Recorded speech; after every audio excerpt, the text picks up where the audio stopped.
When Kathy handed James the cell phone, he knew this was from a different world. The first thing he thought of was from outer space. James asked Kathy where she was from and what was the meaning of the 60 years statement. James, I am from the year 2019, the same day as today in 1959. If I'm at the Blue Springs area on this date, when I return to 2019, it will be the same day and hour in that year. I cannot go forward past that date, and I cannot go back past the current date in 1959.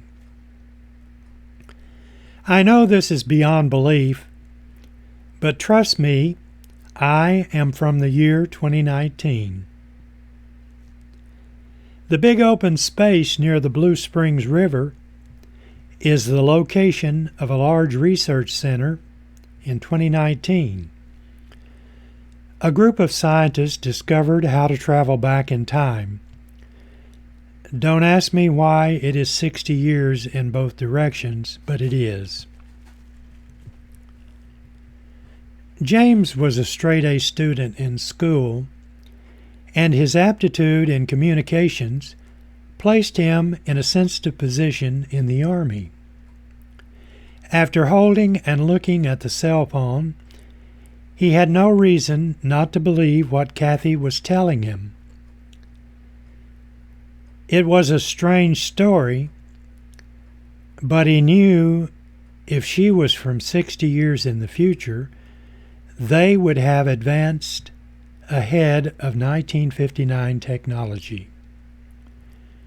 James wanted to know if Kathy could communicate with the cell phone.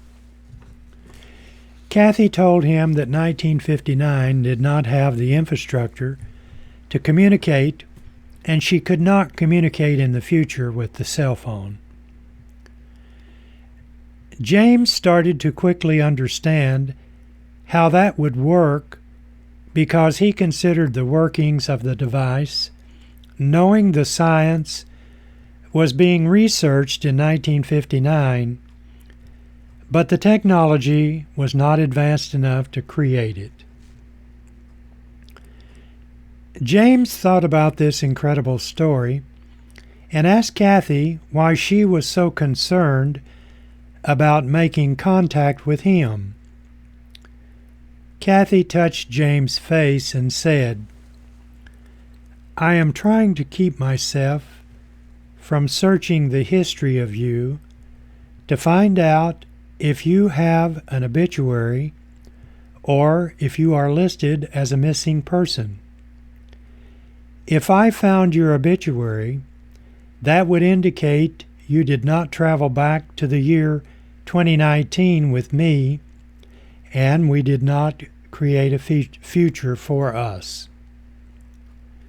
The scientist at the lab warned me about getting into a relationship with someone in 1959 because they were totally against bringing someone from the past to the future. Physics prevents me from staying in the past because if I passed away before I was born, then my remains, if found from the past, would exist before I was born. I know all this sounds crazy and like science fiction, but if you look at it with a logical thought, it makes sense. Therefore, the folks at the lab would transfer me and transport me back to 2019 if something happened to me in 1959. James nervously laughed and said, Yes, Kathy, that makes all kinds of sense. Kathy laughed at the way James said that. Kathy continued to relax now that she was sharing this incredible story with James.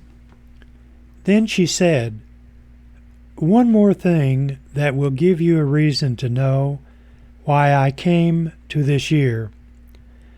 Some of the historians at the Institute have a record of a large theft of gold coins in one of the adjacent counties in and around this time. They believe the gold coins were buried somewhere in the Blue Springs area. They wanted me to see if I could observe them burying the loot.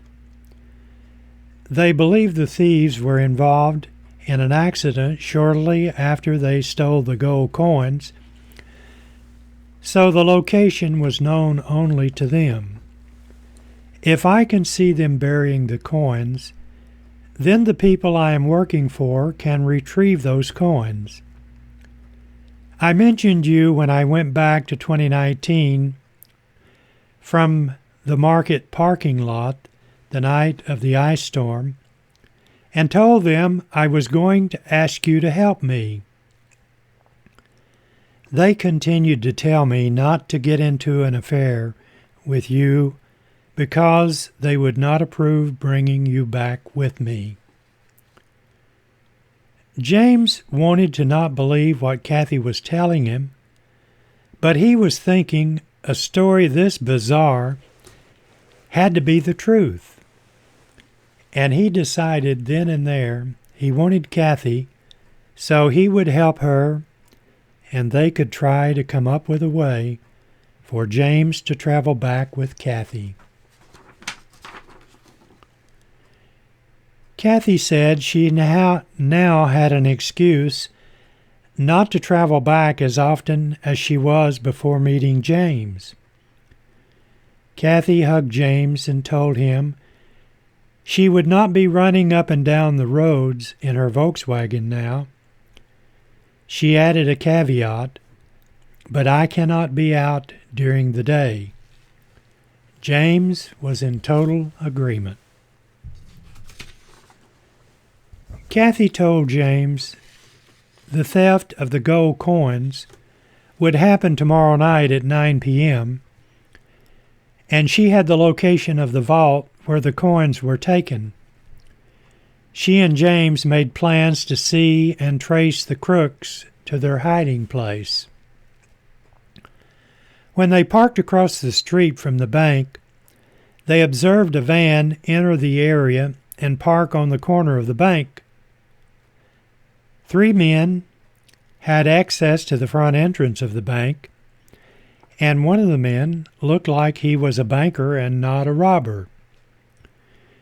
James was thinking he and Kathy had probably implicated someone who was not known to be involved with this theft, and it was the bank president. James asked Kathy if she could use her cell phone without using the flash bulb function. She told James she could do a video, or what you call a film, of the robbers. Kathy took her cell phone and started recording everything she and James could see. After about 30 minutes, the robbers exited the bank. The one who looked like the banker walked up the street where he had an automobile parked, and then he drove away. Kathy had it all recorded on her cell phone. James was thinking Kathy could be walking up the street capturing everything on her cell phone, and no one would think anything about it. The others had several bags of gold coins as they got into their vehicle and drove away.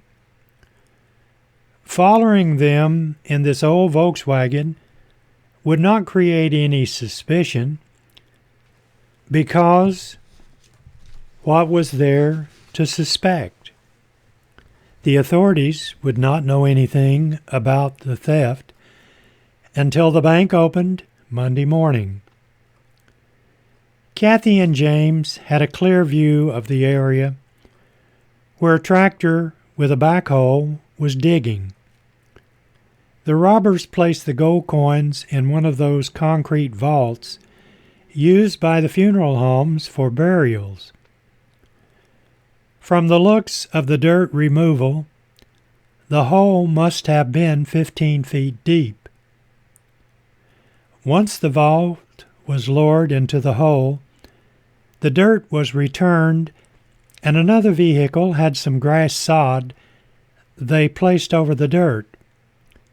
When they departed, you could not see any results of what they just did. Kathy captured as much of the activity as she could with her cell phone. She told James the people back at the lab could enhance the quality of the video. When James and Kathy arrived at James' apartment and looked at the video, James was mesmerized at what he was seeing when Kathy played back all she had captured. Then James started to give Kathy the third degree about how things were in 2019.